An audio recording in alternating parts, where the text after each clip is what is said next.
Is life worth nothing? Based on Acts chapter 20 verses 17 to 24. Ano ba ang saysay ng ating mga buhay, mga kapatid? From here, makikita natin na ang buhay natin ay pwedeng maging walang saysay o walang maging kabuluhan ng ating mga buhay. So paano ba natin makikita ang isang buhay na makasaysayan at makabuluhan? Malalaman po natin yan as we learn from the Lord this afternoon, from the Apostle Paul, from this writing of the book of Acts chapter 20 from verses 17 to 24. So buktatin po natin yung ating mga aklat sa passage na ito sa Acts chapter 20. And then we will be reading verses 17 to 24. Okay, and sabi dito, from Miletus, Paul sent to Ephesus for the elders of the church. When they arrived, he said to them, "You know how I lived the whole time I was with you. From the first day I came into the province of Asia, I served the Lord with great humility and with tears, although I was severely tested by the plots of the Jews. You know that I have not hesitated to preach anything that would be helpful to you, but have taught you publicly and from house to house. I have declared both Jews and Greeks that they must turn to God in repentance and have faith in our Lord Jesus Christ. And now, compelled by the Spirit, I am going to Jerusalem, not knowing what will happen to me there. I only know that in every city the Holy Spirit warns me that prison and hardship are facing me. However, I consider my life worth nothing to me, if only I may finish the race and complete the task the Lord Jesus Christ has given me, the task of testifying to the gospel of God's grace." So tayo po munang manalangin sa ating Panginoon. Father, we just simply want to honor you today, Lord, even as we hear your wonderful message for all of us. We continuously magnify your name in our midst this afternoon, O God, at hayaan mo po muli na marinig ka namin sa hapon na ito tulad ng iyong salita sa bawat isa, Lord God. Ikaw lamang po, Panginoon, ang siyang maitaas sa aming mga buhay. Nawa ikaw po, O Lord, ang siyang makita ng iyong mga anak sa hapon na ito, Lord. Patuloy ka namin niluluwalhati, O Lord God, sa hapon na ito. At ibinabalik namin sa iyo ang lahat ng mayaman na papurit pagsamba. Ito pong aming dalangin sa tanging pangalan ni Jesus. Amen. Okay, purihin ang Panginoon sa hapon na ito, mga kapatid. So we would like to thank the Lord for another time for me to be here. Kung nagdadala ng mga ito na muli at makasama tayo muli sa ating panambahan sa hapon na ito. Okay, so today we would like to ask, what is life worth for? Nakita mo ba, mga kapatid, kung ano ang saysay ng buhay natin dito sa lupa? At kung paano po natin magiging makabuluhan ang ating mga buhay? Saan ba natin nakikita yung kasaysayan ng ating mga buhay? And let us learn from Paul this afternoon. Now, from here, let me start by asking some questions. What is our life worth of? Okay? Ano ba ang buhay na nararapat? Ano ba ang buhay na talagang nararapat ayon sa kalooban ng ating Panginoon? Another thing that we need to understand, mga kapatid, is that how do we live our purpose? Alam natin, mga kapatid, may layunin ng Panginoon sa buhay ng bawat isa kung bakit tayo nilalang ng ating Panginoon. Ngayon, ang malaking tanong na gusto nating alamin sa ating mga buhay sa hapon na ito, tayo ba ay nabubuhay ayon sa layunin na yan ng ating Panginoon Diyos? Another thing that we need to understand this afternoon, how do we consider ourselves in our Christian walk in the light of the gospel? Paano mo titingnan ang buhay natin patungkol sa Kristiyanong pamumuhay at sa liwanag ng ebanghelyo na binigay sa atin ng Panginoon? Paano ang buhay ay magiging makasaysayan at magiging makabuluhan? Makikita natin ang mga kasagutan na yan, mga kapatid, sa ating pong passage this afternoon. Wherein Paul, makikita natin dito yung kasaysayan o yung maging makasaysayan at naging makabuluhan ang buhay ni Paul nung siya'y tinawag ng ating Panginoon upang maging apostle to the Gentile nation. Okay? Now, this question, itong mga questions na ito, mga kapatid, ay napaka-importante na dapat nating pagbulay-bulayan sa hapon na ito. At ang mga kasagutan sa mga katanungan na yan will always be something that will mold our lives as believers in the Lord, especially in our goals, in our priorities, and even in our visions in life. Now, this afternoon, the way we consider our lives in terms of our goals, priorities, and visions will always influence us in our walk with God. Pag sinabi natin goals, yung mga layunin ng ating buhay, ano ba yung gusto mong marating sa buhay mo? Yung mga priorities, ito yung mga prioridad na inuuna natin sa ating mga buhay. Higit sa lahat yung mga vision. Pag sinabi natin vision, yung ano ba yung ina-ambition mo sa buhay mo, yung bang gusto mong minimithi mo o gusto mong marating sa buhay mo. So, pagdating sa mga goals, priorities at mga visions nating mga buhay, may influence yan sa ating pong buhay Kristiyano. Lalo tigit sa lahat sa ating paglakad sa ating Panginoon. Kapag sinabi nating influence, mga kapatid, it's either it is good influence or it can be a bad influence in our walk with God. It means to say, nakaka-apekto po yung mga goals natin, priorities and visions natin sa ating pong pamumuhay bilang Kristiyano. Tingnan niyo po, kung ang buhay natin, yung dinimithi mo at ang layunin ng buhay mo, prioridad ng buhay mo ay hindi ayon sa kalooban ng Panginoon, then makaka-apekto po yan sa iyong pagka-Kristiyano, sa paglakad natin sa Panginoon. Pero compare naman kung ang goals natin, yung mga priorities natin sa buhay, yung mga minimithi natin sa buhay ay in line with the goals, with the priorities and visions of God, then praise be to the Lord, isn't it? Na talagang sabi nga natin, makakamtan natin yung mga goals na yan, yung mga prioridad na yan, yung mga vision na yan is because yan ay the same thing as what God wants us to have in our lives. And from this afternoon, let us learn from the life of Paul, yung sinabi niya ito. At sabi ko nga nung Friday, I hope this is something that also we want to proclaim in our lives. Na gusto natin, bawat isa sa atin, ito yung gusto nating pasambit. Ito yung gusto nating mithiin. Ito yung gawin nating layunin sa ating buhay. Ito yung gawin nating prioridad sa ating buhay. Ano yung magiging goal? Ano yung priority? Ano yung mga vision na sinasabi dito ni Paul? Ang sabi ni Paul, I consider my life worth nothing. Para sa kanya, ang buhay ay pwedeng hindi maging makasaysayan. Pwedeng ang isang buhay ay hindi maging makabuluhan. Para sa kanya, his life will not be worth nothing if kung hindi niya ito magagampanan. And what is something that he wants to achieve so that his life may be worth before the Lord? If only I may finish the race and complete the task the Lord Jesus has given me, the task of testifying to the gospel of God's grace.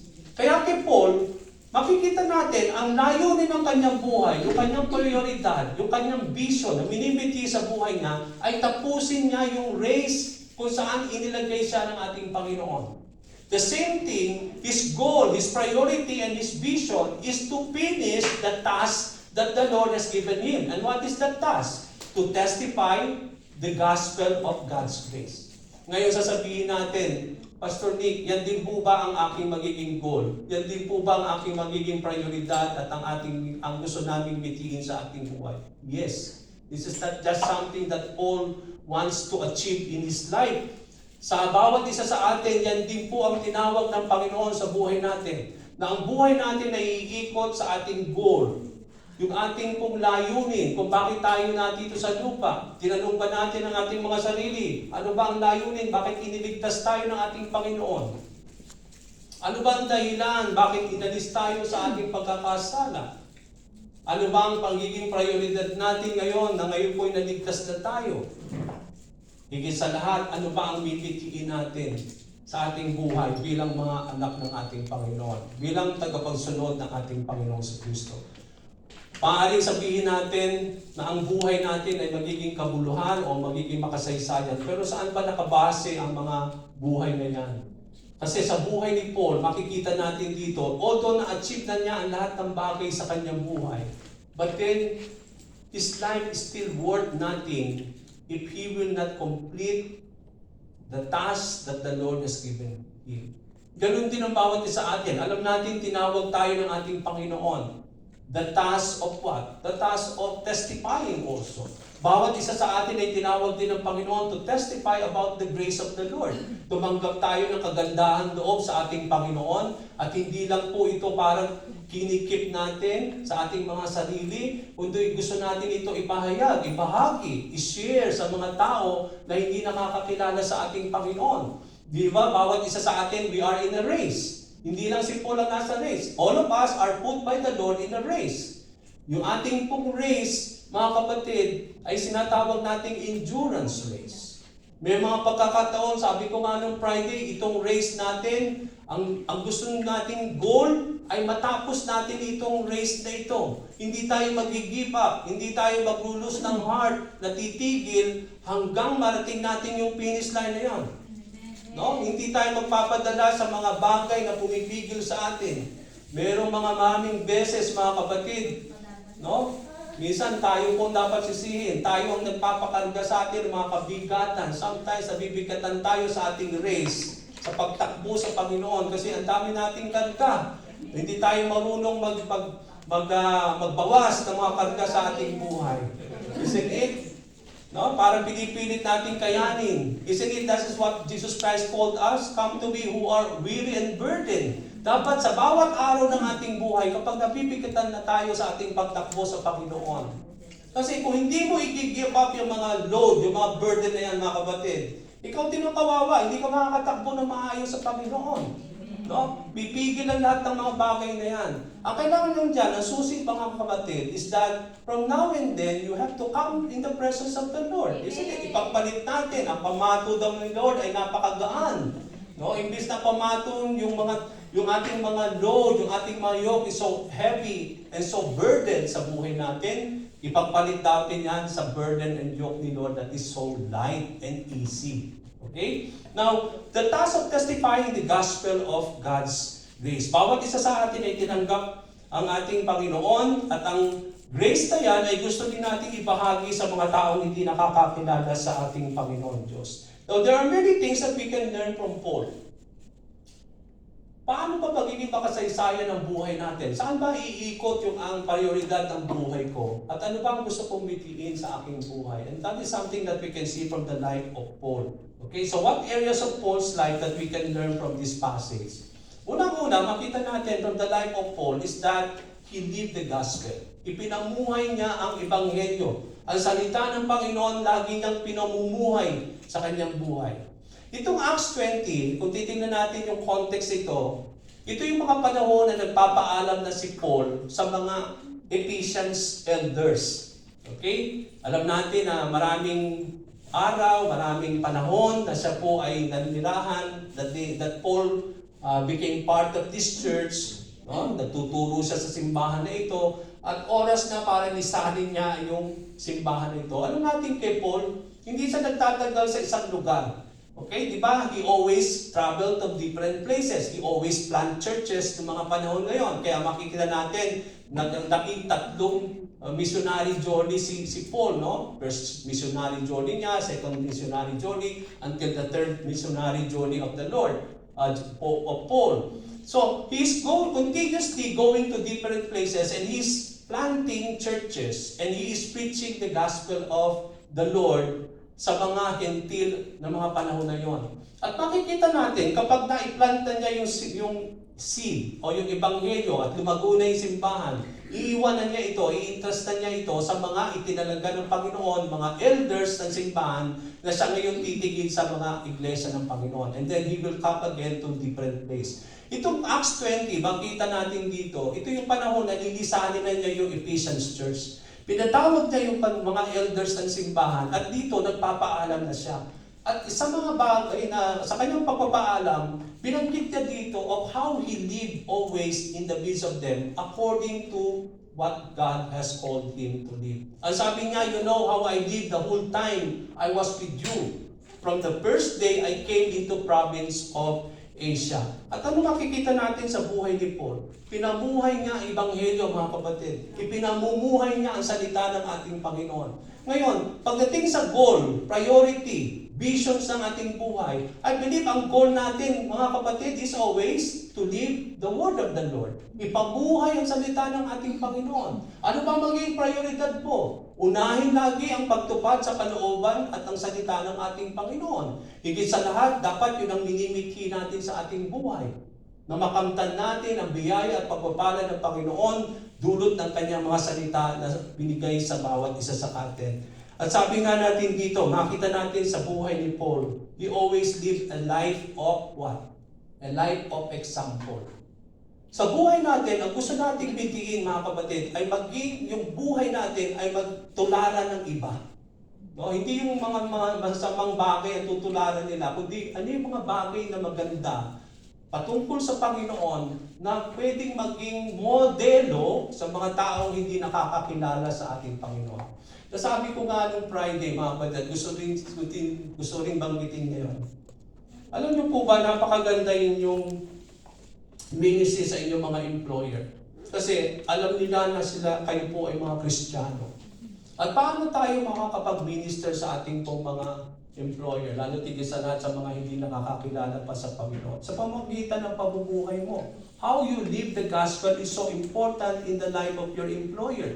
Kaya makikita nga natin dito, dapat yung modelo mo, how you treat your employers, yung pakikitungo mo sa employer mo, paano ka gagawa sa kanya, is a life of model so that they may see that indeed Christ is living in you.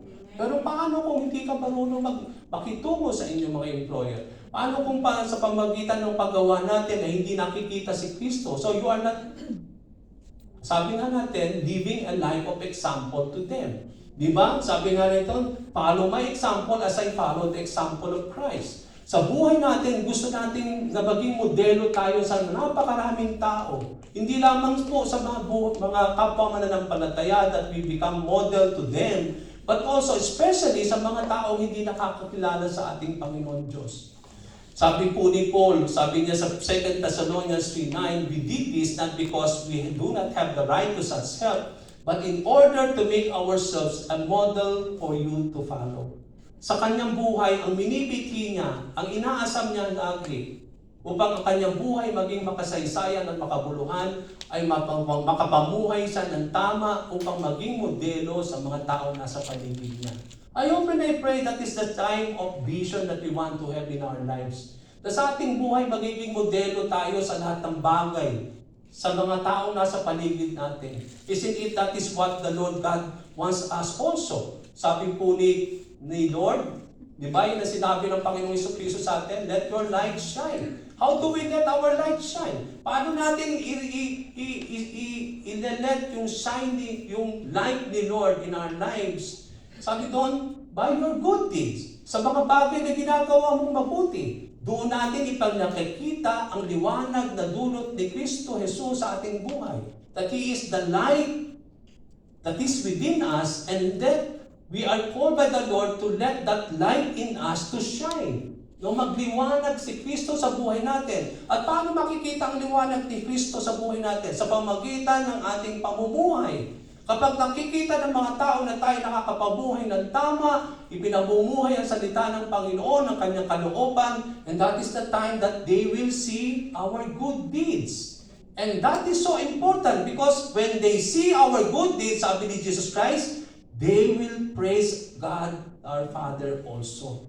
So purihin ang Panginoon. Ginagamit tayo ng Panginoon upang ang mga taong hindi nakakakilala, they may able to know the Father and praise Him. By what way? But allowing our lives to be a life of living the gospel. Let our light shine.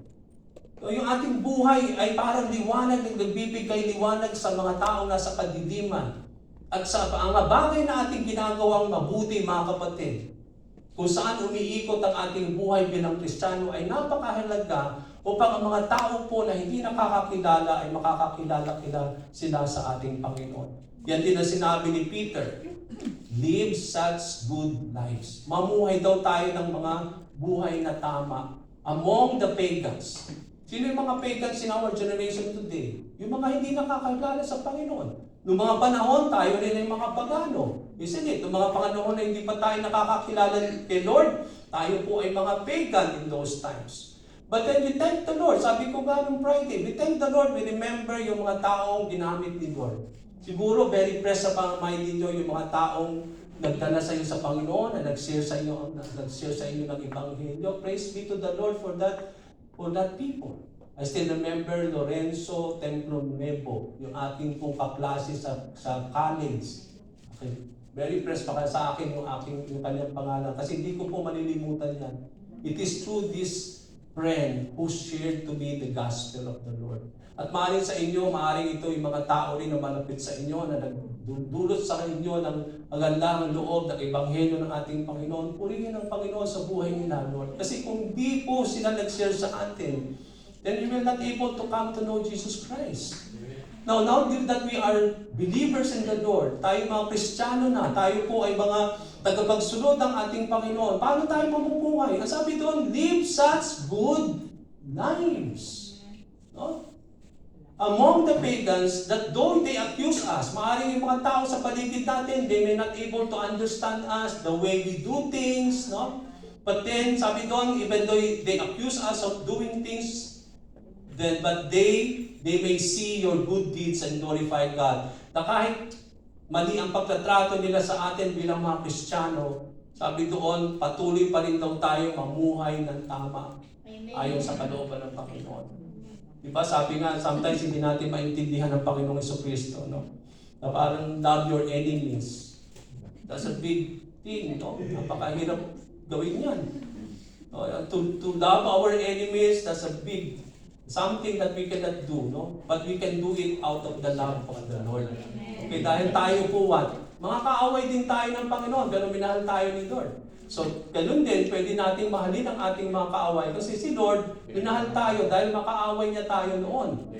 No? We are enemies of God before. But now we are not. We are friends of God. Amen. I am a friend of God. Diba? Tanong tayo ng tanong, no? Kaibigan na tayo ng Diyos. Pero huwag tayong talon ng talon lang doon. Merong sinabi doon, no? Pag sinabi ni Lord, I don't call you now as my servant, sabi ni Jesus Christ, di ba? I call you as my friends because you know now all the words that I have given you and you are now obeying it. So to be friends of God is to what? When you are obeying now the words of the Lord. Okay, so kung hindi ka pa marunong tumutupad sa kalooban ni Lord, then you are not yet friend of God. So if you want to become a friend of the Lord, obey the commandments of Jesus Christ. Okay? So that's the word there. So, by your good deeds, sabi doon, ganun din sinasabi din ni Peter, no? Sa pamamagitan ng pamumuhay ninyo tama, kapag namuhay kayo ng tama, makikita nila yung mga magagandang ginagawa ninyo. Sabi ni Jesus Christ. Ito din sinasabi ni Peter, anong magiging saysay nun? They will also glorify God on the day they will visit Him. Okay? So, di ba sabi ni Lord, they will also praise the Lord when they see your good deeds. Ganun din sinasabi ni Peter, when you live such good lives and then people will see your good deeds, they will also glorify God on the day that the Lord God will visit these people. Okay? So, here makikita natin dito, unang-una, dapat nating i-reflect, is your vision in life, is your priorities in life, is your goal is this? Are you living a life of testimony of God's grace? Are you living the gospel in our lives? Ipinamumuhay ba natin ang katotohanan? Ipinamumuhay ba natin ang salita ng Panginoon, mga kapatid? Pinamumuhay ba natin ang Ebanghelyo ng ating Panginoon si Kristo? Kasi doon dapat umiikot ang lahat ng ating buhay.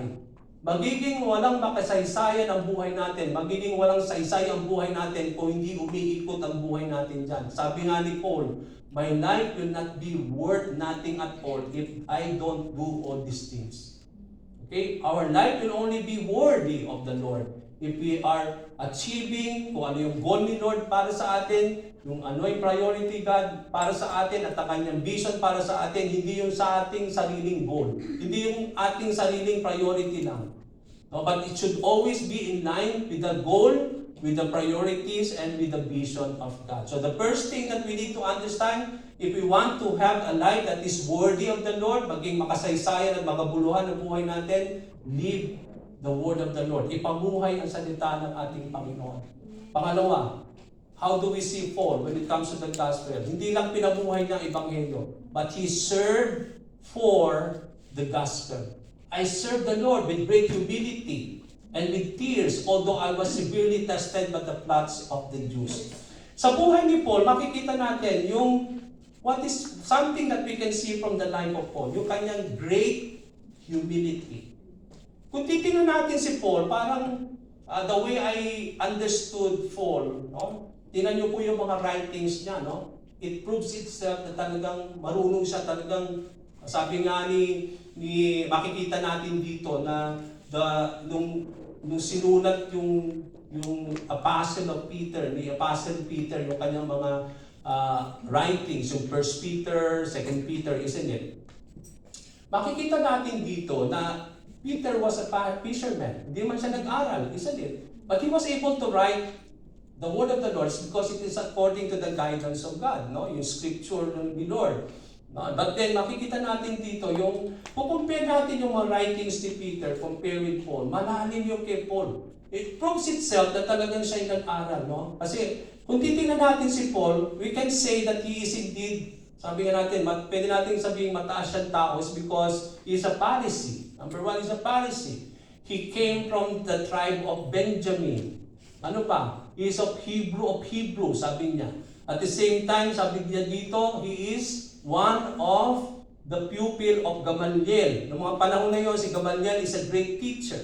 Come to think, if you had been a student of this great teacher Gamaliel, then you can be something very, sabi nga, great. So sa buhay ni Paul, he can be, sabi natin sa talagang na-fulfill na niya yung lahat ng mga bagay na gusto niyang gawin sa buhay niya. Yung goal, yung mga minimithi niya sa kanyang buhay, no, parang naging complete na kasi isa siyang Pariseo, and then na-fulfill niya lahat yung mga gusto niyang gawin sa buhay niya. But then, come to think of this, that even though everything has been considered para bang as something that is for fall, makikita natin later on that he gave all these things in exchange of the Lord. Yung lahat ng kanyang narrative, yung peak ng kanyang ministry, yung peak ng kanyang buhay, although masasabi na natin na yun talaga yung pinaka-peak na ng kanyang buhay, he gave it up in exchange of the Lord.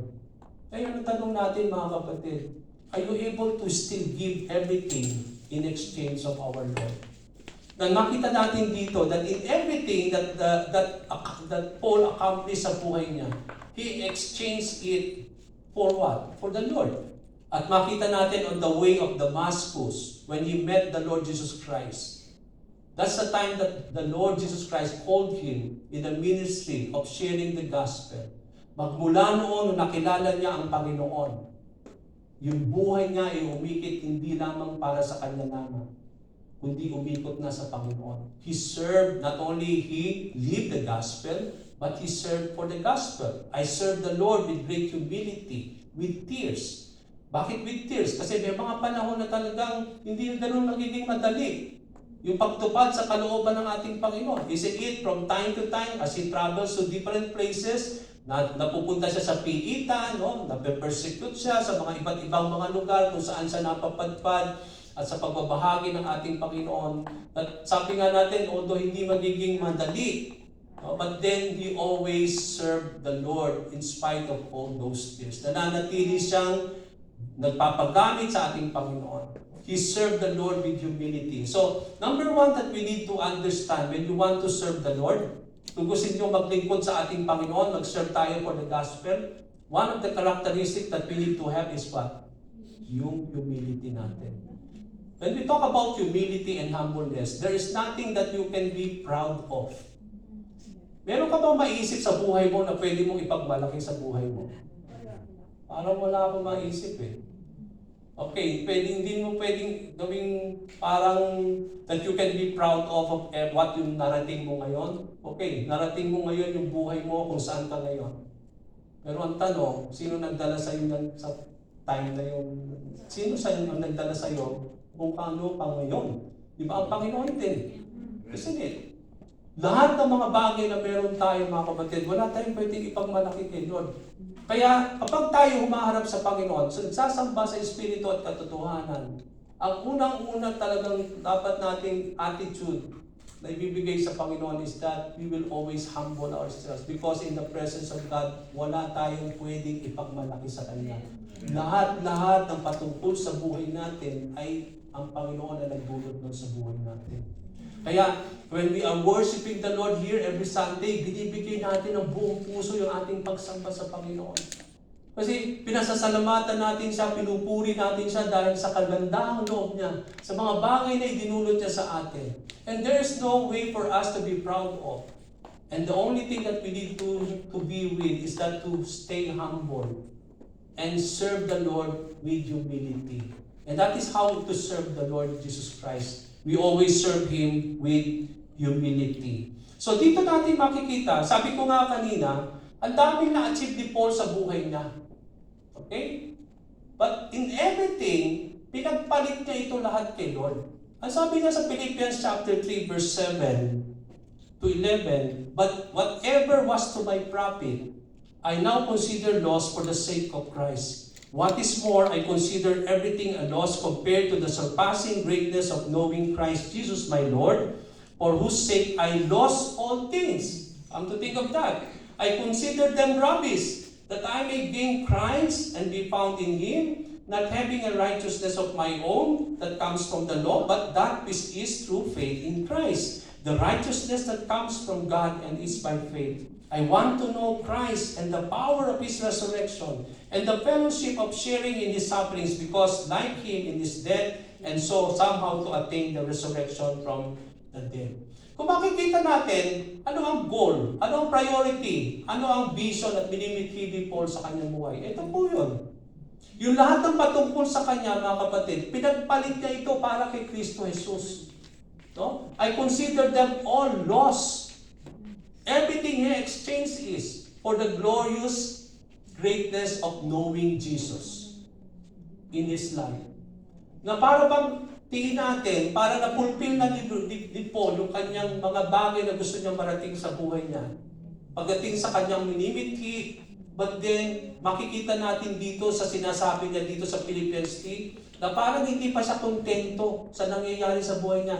Makikita natin, ginagamit na siya ni Lord. Marami na pong mga nasyon na nakakakilala kay Lord dahil He goes to different nations preaching the word of the Lord. Is it it? But then sabi ni Paul, I want to know more Christ. In his life, hindi siya nakukontento the way he is now. Pwede na siyang maging kontento kasi marami na siyang na-achieve for the Lord. Marami na siyang nagawa para sa Panginoon in serving the gospel, where many nations were able to know Christ. But then, hindi pa siya tumitigil. He want to know more Christ. I want to know more.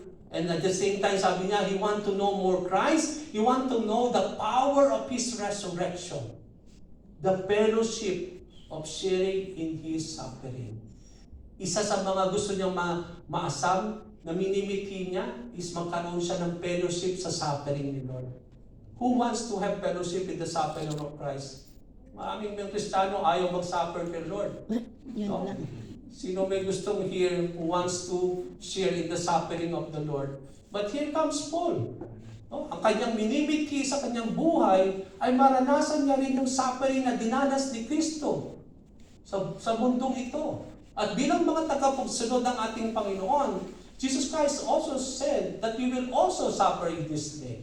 So true followers of Jesus Christ are ready to suffer for the Lord. Hindi tayo magiging tunay na Kristiyano, tagapagsunod ng Panginoon, kung hindi tayo ready to suffer for the Lord. Because that is the mark of a true disciple of Jesus Christ. That we will suffer in His name. Sabi nga niya, blessed are you when people persecute you. Mapalad ka ba, kapatid? Mapalad tayo bilang mga tagapagsunod ng Panginoon if we are being persecuted in the name of the Lord, when people revile us because of the name of Jesus Christ.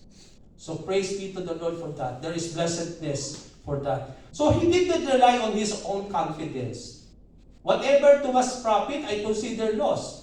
No, I consider everything loss compared to the surpassing greatness of the Lord Jesus Christ. So here, although nandun yung kumpiyansa niya sa kanyang buhay, dahil marami siyang narating, no?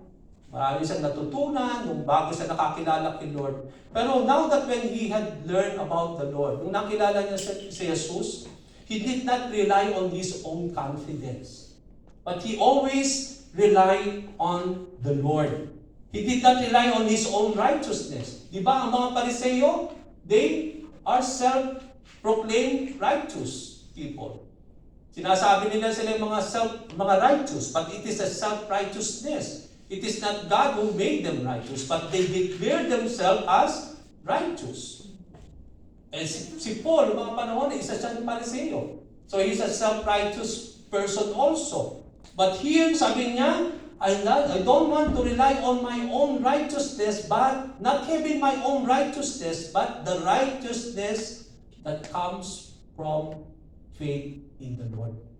So here makikita natin that nagkaroon ng pagbabago sa buhay ni Paul. Nung nakilala niya si Jesus, nung ipinamuhay niya ang salita ng Panginoon, ang Ebanghelyo, kitang-kita na may pagbabago na nangyayari sa kanyang buhay, mga kapatid. There's transformation. Yung mga motibo niya doon dati, yung mga goal niya na umiikot, akala niya doon, yun lang ang goal niya, nagkaroon ng panibagong goal ng kanyang buhay. Yung priorities niya dati, hindi na yun ang prioridad niya ngayon. Yung kanyang minimiti dati, nung hindi pa siya nakakilala kay Lord, ibang-iba ang kanyang minimiti ngayon. I hope and I pray that is the same thing in our lives. I hope na ang ating buhay hindi umiikot lang sa mga goal ninyo, kung hindi yun ang goal ng Panginoon sa buhay mo. I hope yung mga prioridad ninyo ay tamang prioridad ng Panginoon na gusto nang gawin ni Lord sa buhay natin. Because it is possible that our priorities in our lives is just only our priority that we do in our lives. Not the priority of God in our lives. Ano bang inuuna natin sa ating buhay? Kung ano yung inuuna natin, yun ang prioridad mo, mga kapatid. If our lives is always upon riches and money, then dun iikot lahat ang buhay natin. Kung ang puso natin is to accumulate wealth, to accumulate riches in this world, so yung goal mo, yung priority mo, yung vision mo, iikot doon sa gusto mong gawin. And that's why sabi ko nga kanina, yung goal, yung priority, at yung vision natin, yan ay talagang sometimes it can affect our Christian walk with the Lord. But then if our goal, if our priorities and ambition in our lives, yung vision natin, ay in line with what the Lord wants us to do in our lives, then ay malaki ang pagkakaida ng mga kapatid. So here makikita natin, no? Many times, we focus on our peers. When we talk about the gospel, no, many times we focus on our peers, our weaknesses and hindrances, and capacity in sharing the gospel. Testifying the gospel of God's grace is purely done in Jesus Christ and in the power of the Holy Spirit. Maraming beses, if we want to serve the Lord in preaching and sharing the gospel, in what way, ano bang isang pwede nating iserve si God so that we can really do His will? One of the things that we can serve the Lord Jesus Christ, mga kapatid, is not only when you serve the Lord in the church. Yes, we serve the Lord here every Sunday, whatever you are doing in the ministry here. But aside from what you are doing dito sa ating pong iglesia, there is one way you can serve the Lord. And what is that? When you share the gospel to other people. Kapag binabahagi natin ang salita ng ating Panginoon, ang Ebanghelyo ng ating Panginoong Jesucristo. Kaya lang, maraming beses, hindi natin ito magawa. Hindi tayo makapag-share ng Ebanghelyo. Why? Kasi namumuna yung fear. Okay, yung mga weaknesses natin, yung kahinaan natin, yung mga hindrances na tingin natin ay nagiging sagabal to share the gospel to other people. Okay? But then, sabi nga natin, no, when we share the gospel of the grace of the Lord, it is not because you have the knowledge, hindi dahil nakapag-training ka, hindi dahil nakapag-aral ka. Come to think, Peter, hindi naman siya nag-aral. Okay, he's just a fisherman, pero ginamit siya ng Panginoon. In the book of Acts, one preaching, 5,000, 3,000 people come to the Lord. Okay? Now, how does he do that? By his own, by his ability, by his knowledge? No. It is purely done according to the Holy Spirit. It is purely done. Sabi nga, it is not by might, nor by power, but by your Spirit, O Lord. When we talk about the Holy Spirit, sabi ko on Friday, tingnan ninyo lahat ng ginagawa ninyo sa buhay ninyo Kristiyano. When you worship God, when you pray, no? When you study the Word of the Lord, when you serve the Lord, In everything that we do, it is by the Spirit of the Lord. We cannot worship God without the Spirit. Sabi nga, worship the Lord in spirit and in truth. We cannot pray without the Spirit because it is a Spirit who gives us the utterances. We don't know what to pray, but the Holy Spirit gives us what to pray. When we read the Bible, pwede pa natin basahin walang banal na Espiritu? No. It is the Holy Spirit that guides us, that gives us wisdom and understanding. It means to say, in everything what we do, it is according to the Holy Spirit of the Lord. Kaya nasa lahat ng mga bagay natin, nag-rely tayo lagi sa banal na Espiritu. Tatanungin natin, Pastor, paano naman kapag kami nagsiserve when we are not in the church, when we are serving our job sa aming mga employer? The same thing. It is the Holy Spirit who give you the strength. Siya ang bibigay sa inyo ng kakayahan para gawin yung mga bagay na ginagawa niya sa inyong mga madam. No, hindi ninyo na magagampanan kung walang patnubay ng gabay ng banal na Espiritu sa buhay natin. So in all things in our lives, it is not only in the church that we are being guided by the Holy Spirit, but in everything that we do, it is the Holy Spirit who gives us all the things that we need so that we are able to do all these things. So we need to rely on the Holy Spirit of the Lord. At yun nga yung sinasabi dito ni Paul. Even though Paul suffered with tears and afflictions in sharing the gospel, even to the severe testing and plots of the Jews against him, he continued to persevere with steadfastness in the ministry entrusted to him by the Lord. Hindi siya tumitigil, no? Kahit ano yung mangyayari sa kanya, no?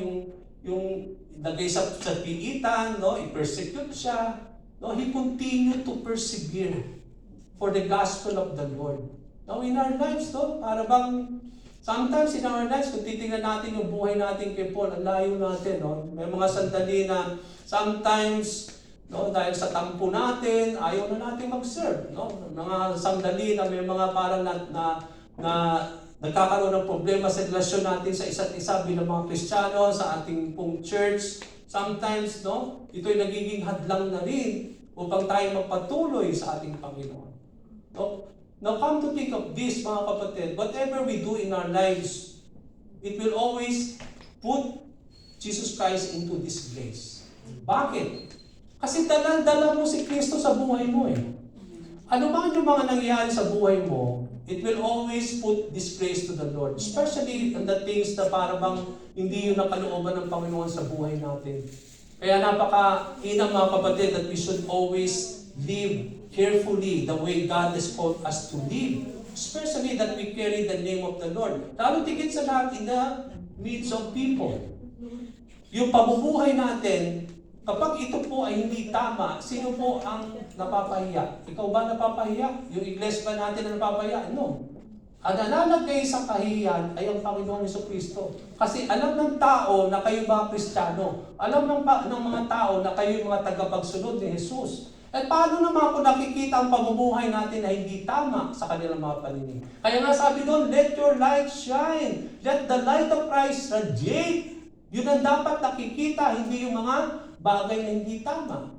Kaya napaka-importante mo mga kapatid that we live the gospel of our Lord. Baka mabuhay tayo ng tama so that we are able to, sabi nga natin, magamit tayo ng Panginoon sa mga bagay, especially in bringing the gospel of the Lord to the people. Are we willing to exchange everything as we have for the sake of Jesus Christ? Are we willing to suffer for the sake of the Lord? Kasi yun ang nakita natin kay Paul. He's willing to exchange everything that he has. Lahat ng mga na-accomplish niya, darating niya, he's willing to exchange it all for the Lord. And then he's willing to suffer for the sake of the gospel. Another thing that we can see here, he preached the gospel. He lived the gospel, he served for the gospel, he preached the gospel.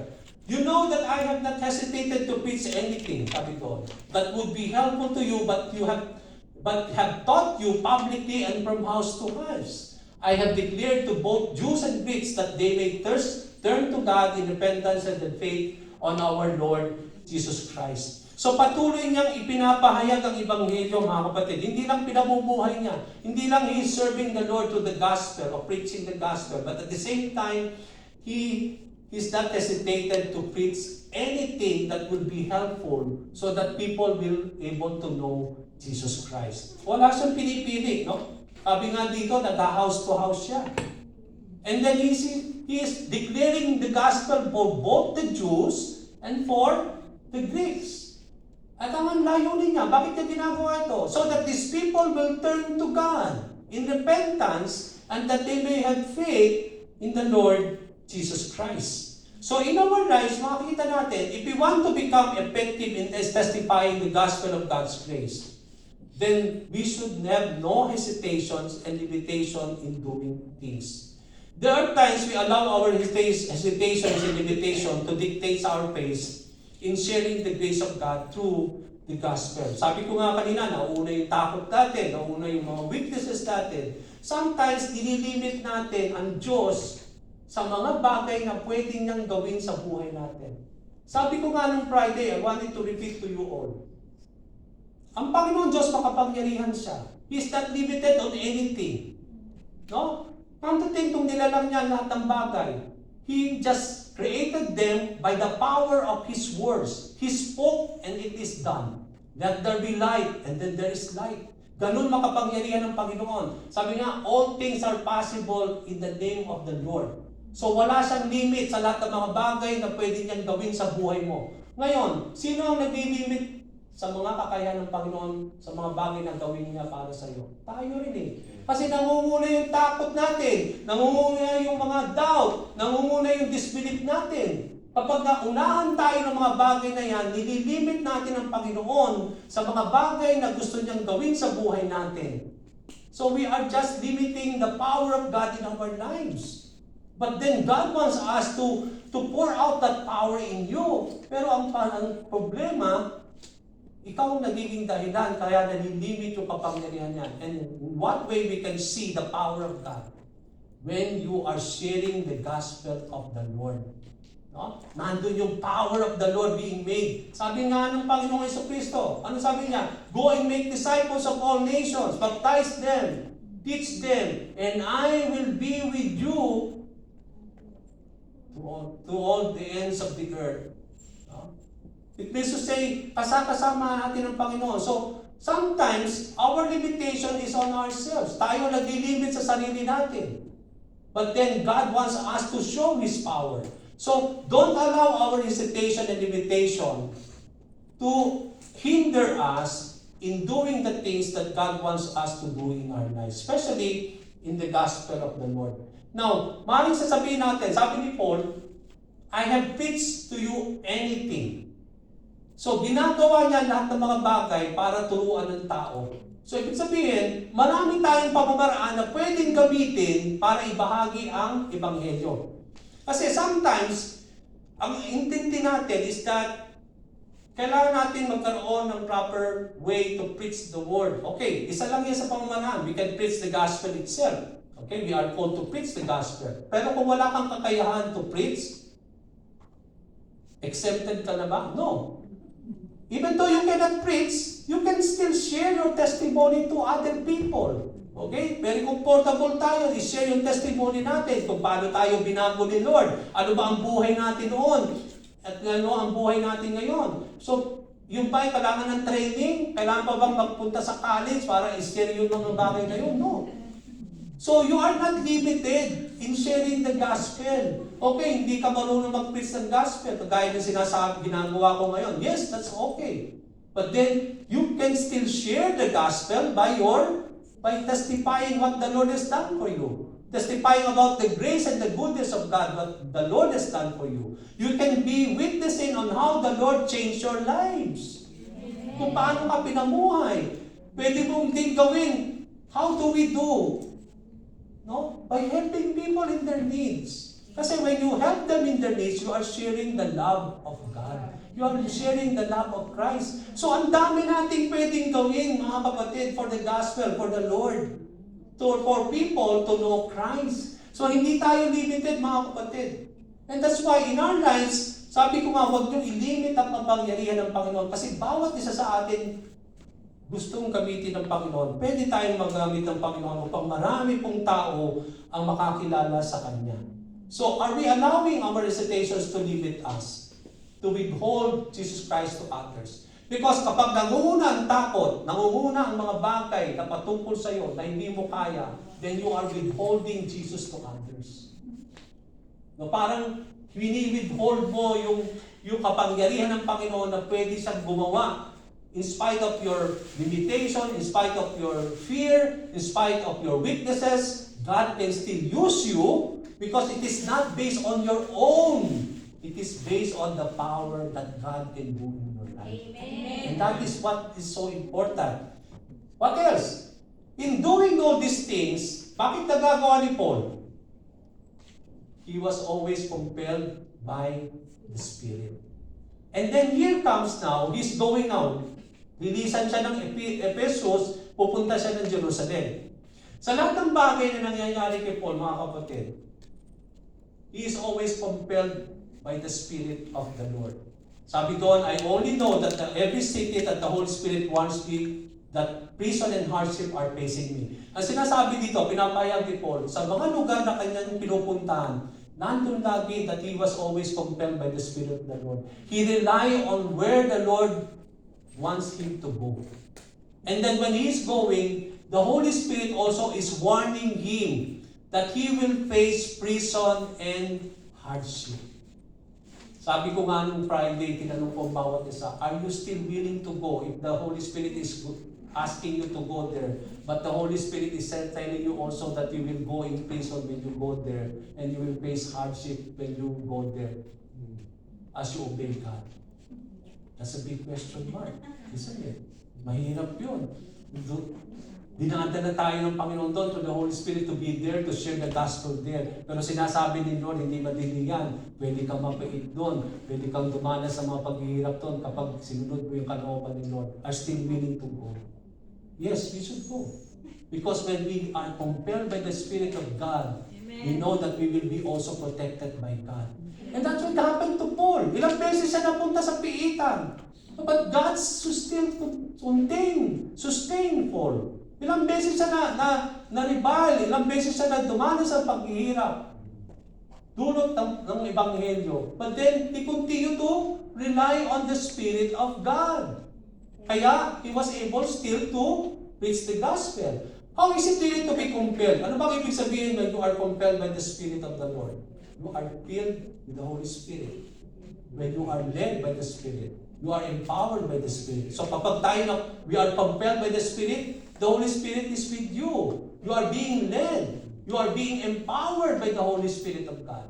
The Spirit, it means to say, in everything that we do, we should always be compelled by the Spirit of the Lord. We should be compelled when we worship God. We should be compelled by the Spirit when we pray. We are being compelled by the Spirit when we seek the word of the Lord. Isn't it? In everything, we should be compelled. When we seek guidance from the Lord, we are compelled by the Spirit for us to be guided in everything that we do in our lives. So that is so important. When we are compelled by the Spirit, we can do all things. We are called to do for it. It is the Holy Spirit compelling us to do so as He gives us the infilling and the empowerment. Siya yung nagdadala sa atin. It is being the Spirit who is leading us, and as He leads us, siya rin na nagsusustain, siya yung nag-guide, siya yung nagpo-protect, siya yung nag-empower sa atin. And that's how is it really to be compelled by the Spirit of the Lord. Last, okay, are we allowing the Spirit to compel us? Now, what is something here about Paul is that paano niya nakikita ang kanyang buhay? And I hope and I pray this should also be how we build our lives. Gusto natin, itong natin makita ang buhay natin. Yung buhay natin bilang Kristiyano, buhay bilang tagapagsunod ng Panginoon. At paano nakita ni Paul yung buhay niya? Sabi niya, however, I consider my life worth nothing to me, if only I may finish the race and complete the task given to me by the Lord, the task of testifying the gospel of God's grace. So one of the greatest hindrances in testifying the gospel of God's grace is how we view or consider our life in our Christian walk in the light of the gospel.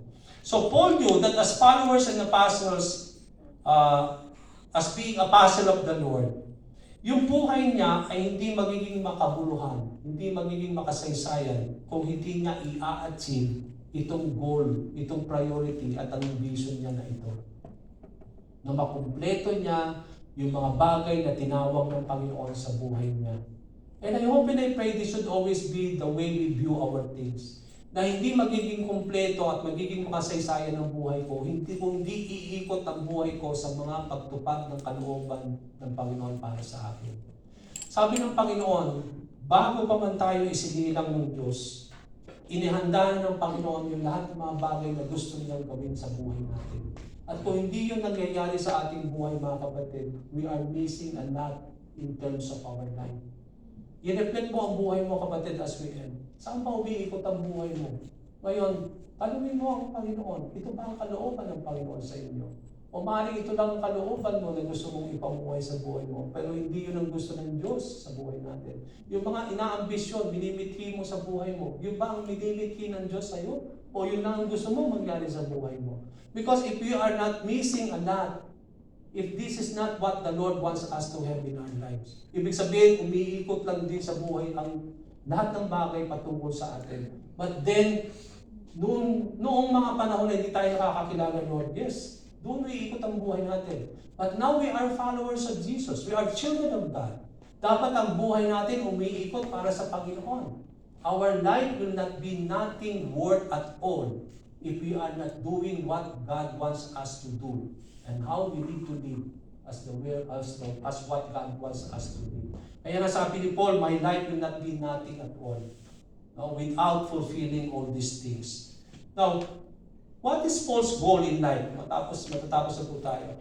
Ano bang goal ni Paul bilang followers of Jesus Christ? Ang sabi niya, to finish the race. That is also your goal, mga kapatid. To finish the race that God has set us. Huwag kayong tumigil. Persevere. Kahit anumang hirap ang pagtakbo ninyo sa Panginoon ngayon. Mga kabigatan, ang problema, mga pasakit, huwag tayong bibigyan, mga kapatid. Tapusin natin itong pagtakbo natin ng Panginoon. Kasi when we reach that finish line, hindi natin maikukumpara yung mga bagay na inihanda ng Panginoon sa mga dinadanas natin ngayon. The glory awaiting us will always be great compared with what we are experiencing today. Huwag tayong tumigil, mga kapatid. Magpatuloy lang tayo, mga kapatid. Kahit anong hirap, magpatuloy tayo. Finish the race that God has set us. And then, what is the purpose and priority of Paul's life?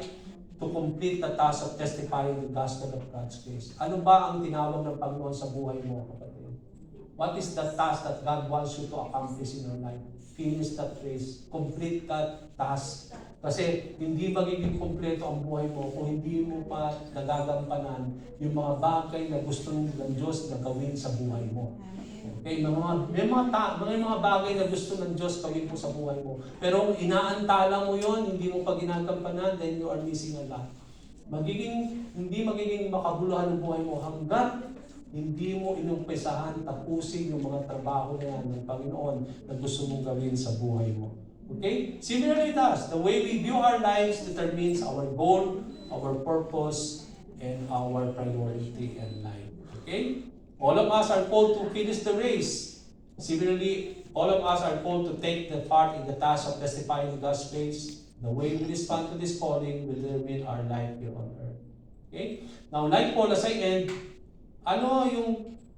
we will only be effective as ministers of the Lord kung iyon din ang mangyayari sa ating buhay. Just like Paul. We know how to live the gospel, how to serve the gospel, how to preach the gospel, how to be compelled by the Spirit of God of the gospel, and we know how to view our life in light of the gospel. So tayo po yung tayo lahat and let us pray. And let's come to the Lord and let us thank Him this afternoon. Hallelujah. Dakilang Diyos, Ama, Panginoon, maraming salamat po muli sa hapon na ito, Lord God, sa iyong presensya, sa aming kalagitnaan, sa iyong pagmamahal, sa patuloy pong bibigay pagpapala sa amin sa bawat yugto ng aming buhay. Alam namin, Panginoon, ang aming buhay dito sa lupa ay hindi napakadali, O Lord. Dumatalas kami ng mga kabigatan ng aming mga buhay, Panginoon. But then alam namin, Ama, na meron kang layunin sa lahat ng ito, Lord God. And you had called us to finish the race, O Lord God. Lord, help your children today, even sa alam namin, Panginoon, ay hindi napakadali, O Lord God, yung pagtakbo sa iyo, Panginoon. But then, Lord, may you compel us with your Spirit, guide us, O Father, and empower us, O Lord, that we will persevere in everything, Father. Hayaan mo po, Panginoon, ay tama namin yung aming mga goal, mga priorities namin sa buhay, yung mga minimiti namin, O Lord God. Father, check it, O Lord. And may our goals and priorities in life at lahat ng mga bagay na gusto namin marating sa aming buhay should always be according and in line with all the things that you have prepared for us, Lord.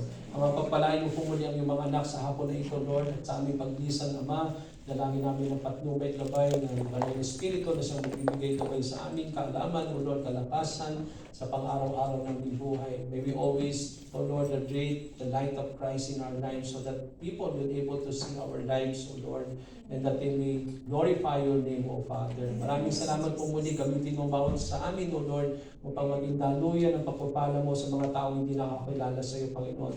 That our light may be a light of Christ, O Lord God, that we are able to live the gospel, O Lord. Maraming salamat po muli. Ibinabalik namin sa iyo, Lord, ang lahat ng mayaman ng papuri pa sa salamat. Ito pong aming dalangin at samo sa tanging pangalan po ni Jesus. Amen. Amen. So tayo po yung itaas ang ating mga kapay at tanggapin natin ang biyaya ng ating Panginoon sa hapon na ito bago tayo lumisan. Now the God of hope fill you with all joy and peace in believing that you may abound in hope through the power of the Holy Ghost, grace and peace multiplied unto you through the knowledge of God and of our Jesus our Lord. Now unto Him that is able to keep you from falling and to present you faultless before the presence of His glory with exceeding joy, to the only wise God our Savior, be glory, majesty, dominion, and power both now and ever. The love of the Father, the grace of our Lord Jesus Christ, the fellowship of the Holy Spirit be with you all. In the name of the Father, of the Son, and of the Holy Spirit, our service has ended. May you go in peace with the love of our God, and God bless us all. Amen. Thank you, Pastor.